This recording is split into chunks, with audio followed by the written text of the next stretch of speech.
dari Sabang sampai Merauke, dari Miangas sampai Pulau Rote. Ketemu lagi dengan kami dari channel News Clan Official dan channel YPI News.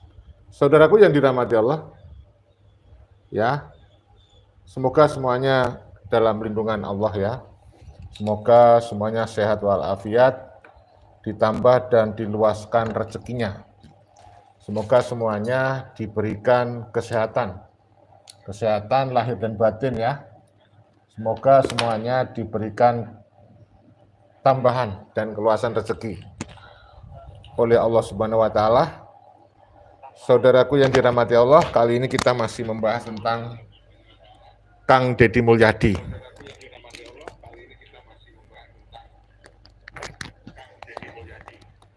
Kang Deddy Mulyadi nyaris saja nangis, ya hampir saja nangis beliau ketika membahas soal ini, dalam tanda petik neraka di Parung Panjang.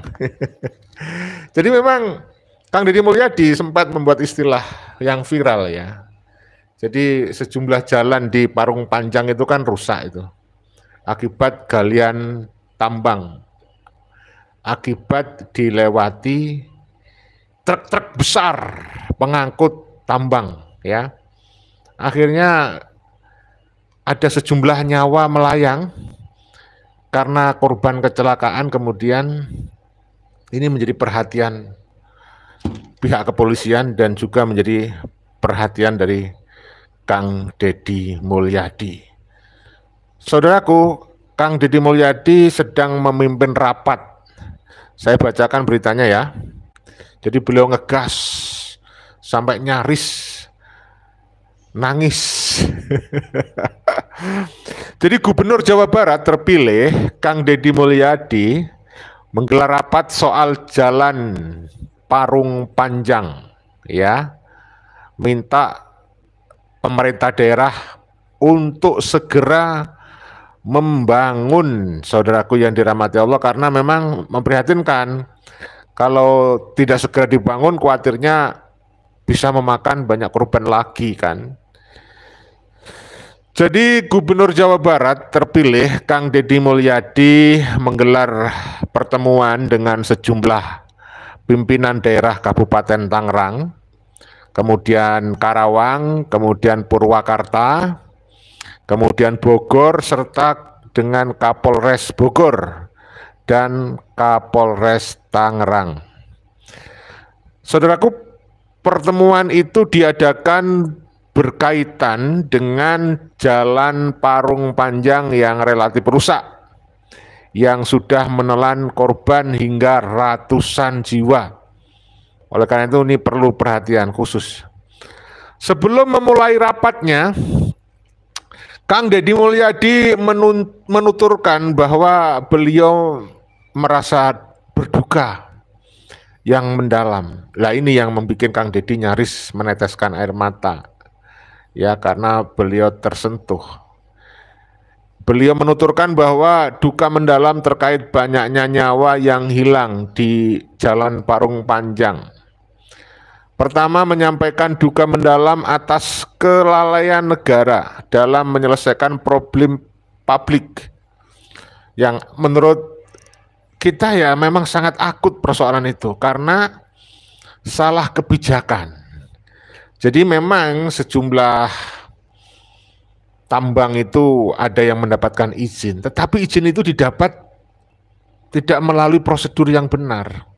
Sehingga akhirnya ada penyimpangan-penyimpangan seperti itu, saudaraku yang dirahmati Allah. Politisi Partai Gerindra. Jadi saat ini Kang Deddy Mulyadi adalah politisi Partai Gerindra. Kalau sebelumnya kan Golkar ya, sekarang Gerindra.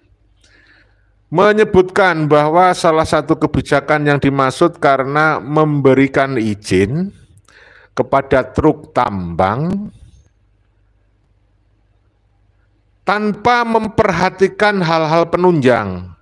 Salah satu kebijakan karena tidak memperhatikan psikologi publik dan aspek infrastruktur, katanya Kang Deddy Mulyadi ya. Kemudian Kang Deddy menambahkan akibat salah kebijakan tersebut menyebabkan ada seratusan kematian ya. Menurutnya hal ini merupakan cerminan negara secara sengaja menghilangkan nyawa orang dengan mengizinkan tanpa memperhatikan infrastruktur, tutur Kang Deddy Mulyadi. Beliau kemudian meminta kepada pimpinan daerah untuk berani bersikap. Selama kita tempuh untuk kebaikan, jangan pernah takut, tambah Kang Deddy Mulyadi itu ya. Ini sangat penting kita bahas karena menyangkut kehidupan warga masyarakat ya. Warga banyak orang.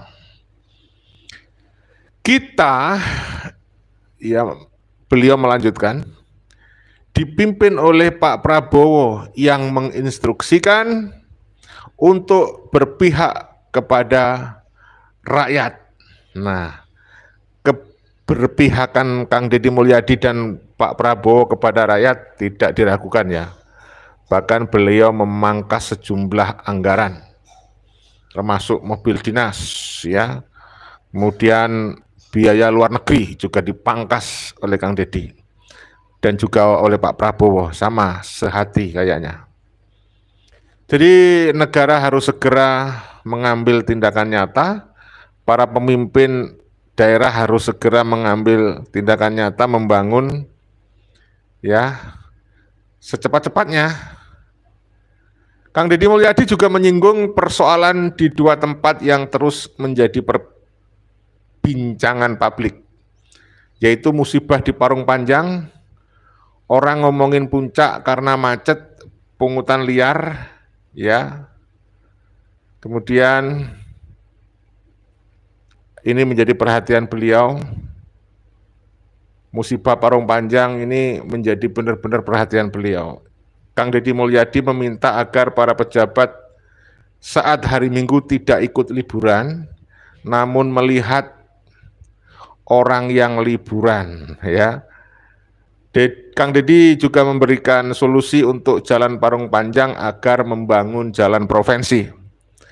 Eksekusinya bangun jalan yang kewajiban provinsi sekarang yang menghubungkan Parung Panjang jelasnya. Kang Deddy Mulyadi menegaskan kualitas jalan provinsi Parung Panjang harus ditingkatkan. Ia juga tidak ingin berspekulasi. Beliau ingin membangun tol tambang, jangan berspekulasi bangun tol tambang, katanya beliau. 3 tahun enggak dibangun jalan provinsi, enggak dibangun, kata Kang Deddy Mulyadi. Beliau menyampaikan agenda rapat bersama pimpinan daerah setempat untuk memutuskan pengaturan jalan Parung Panjang. Mengatur jalannya dulu agar anak sekolah bisa pergi ke sekolah, tidak berbenturan dengan truk tambang, kata Kang Deddy Mulyadi. Beliau memastikan jalan provinsi di Parung Panjang akan bagus dan siap mengalokasikan dana 130 miliar rupiah. Luar biasa, ini perlu diapresiasi. Orang-orang Jawa Barat silakan didukung program yang berpihak kepada rakyat ini, jelas-jelas berpihak kepada rakyat untuk keselamatan rakyat. Jangan sampai rakyat menjadi korban dari adanya proyek-proyek itu. Saya lanjutkan ya. Jadi ini ada video yang ingin saya sertakan, saya sematkan dari channelnya Kang Deddy Mulyadi ketika beliau memimpin rapat tersebut ya. Mudah-mudahan tidak ada kendala nih. Oke, kita sampaikan untuk Anda. Kang Deddy Mulyadi nyaris saja, nyaris nangis ya. Nyaris nangis saudaraku. Ya, tadi sudah saya siapkan. Coba kita simak videonya berikut ini ya. Ini insya Allah bisa memberikan edukasi untuk kalian semuanya ya. Kita simak bersama-sama saudaraku. Kang Deddy Mulyadi memimpin rapat dengan sejumlah bupati dan Kapolres membahas masalah jalan di Parung Panjang. Mudah-mudahan segera terselesaikan ya. Mudah-mudahan jalan provinsi segera terrealisasi ya. Program Kang Deddy kita dukung supaya jalan di Parung Panjang semakin bagus dan bisa segera diatur supaya tidak menelan korban lagi, karena sudah ada ratusan orang ya yang menjadi korban dari jalan rusak akibat truk-truk besar yang melewati jalan itu membawa material tambang. Ya, ini kita simak. Pak Bupati Tangerang, ya saya sebut Bupati saja Pak, hanya persoalan waktu saja, tinggal seminggu lagi. Pak Bupati Bogor beserta wakil bupatinya, Bupati Kerawang, Bupati Purwakarta, kemudian Pak Kapolres Bogor yang telah memberikan insentif psikologi, kemudian Pak Dandim, kemudian Kapolres Tangerang, kemudian Pak Dandimnya, seluruh para pejabat. Yang pertama, bahwa kita harus menyampaikan duka yang mendalam atas kelalaian negara dalam menyelesaikan problem publik akut yang disebabkan karena salah kebijakan. Salah kebijakan itu adalah memberikan izin areal tambang, tidak memperhatikan psikologi publik, tidak memperhatikan aspek infrastruktur yang melahirkan kematian massal mencapai 100 orang lebih. Ini cermin negara telah secara sengaja membunuh orang.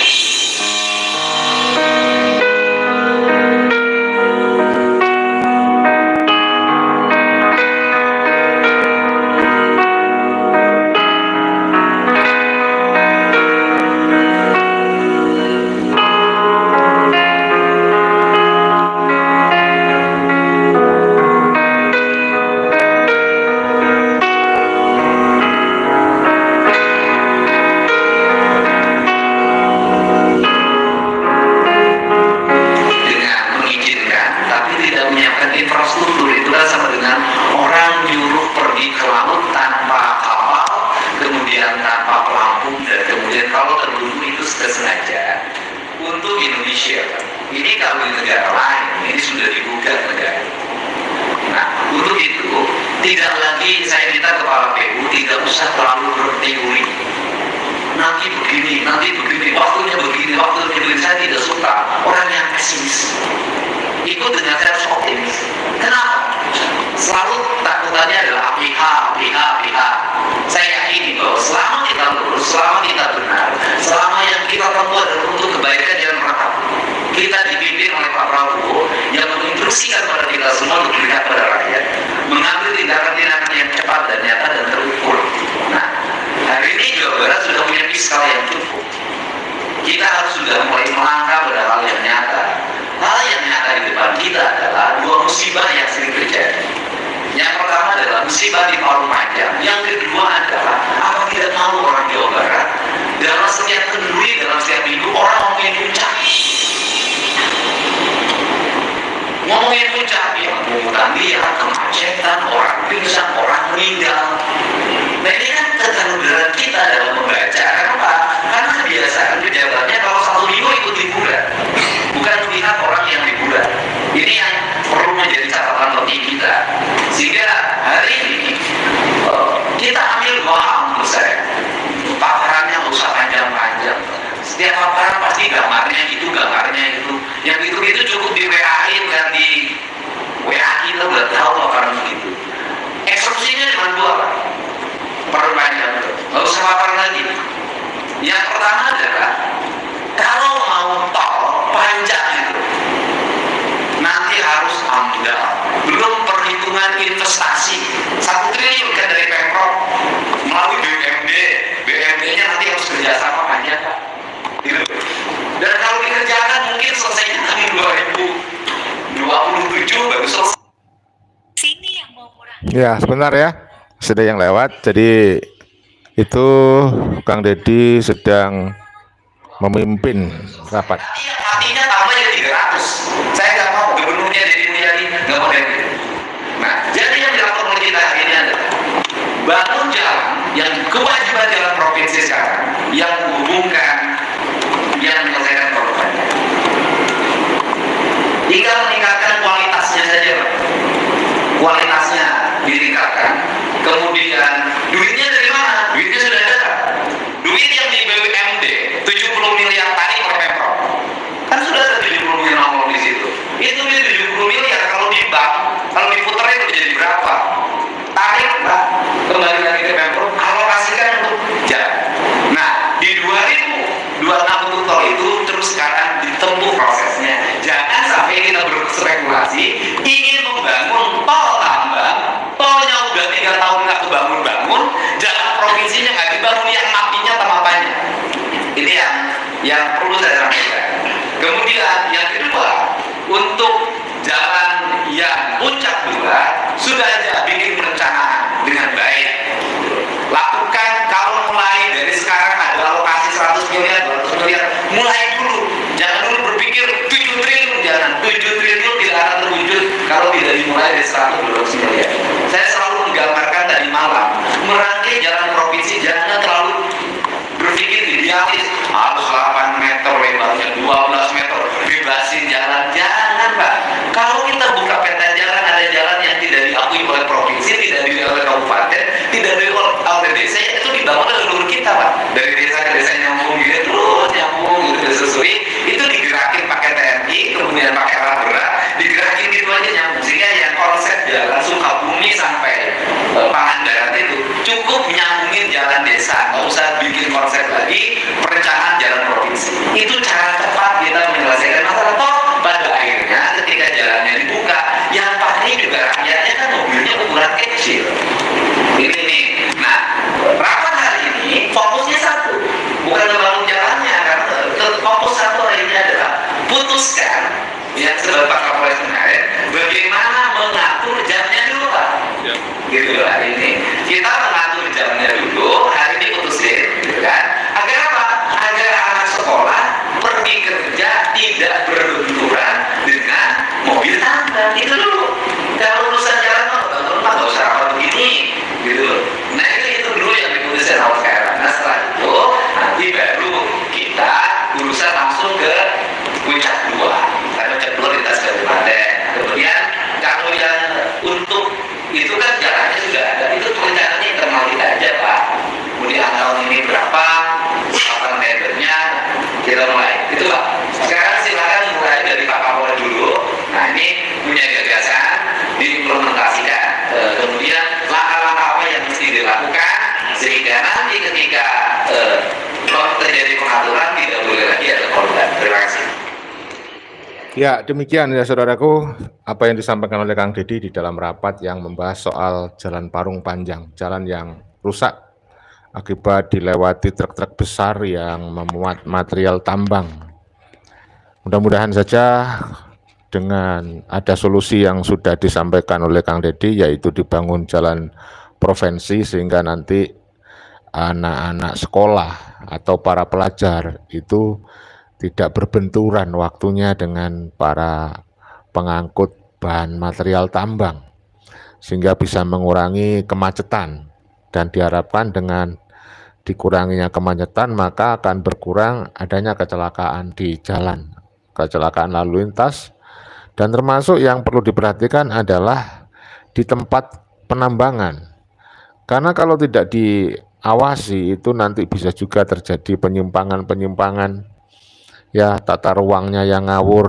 Harusnya kalau ada lokasi tambang yang sekiranya tidak mencerminkan penjagaan lingkungan atau pelestarian lingkungan, ya sebaiknya ditutup walaupun sudah berizin, karena bisa jadi perizinan itu tidak didapat dengan melalui prosedur yang benar. Saya kira itu saja saudaraku yang dirahmati Allah, video yang kita bisa sampaikan.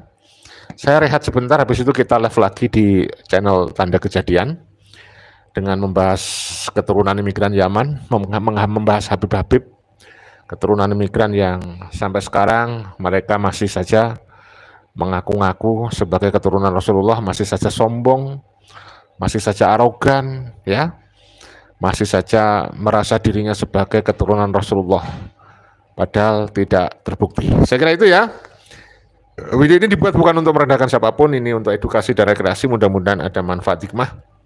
dan menghibur kalian semuanya. Salam persaudaraan, salam Pancasila Jaya, salam NKRI harga mati. Wassalamualaikum warahmatullahi wabarakatuh. Merdeka!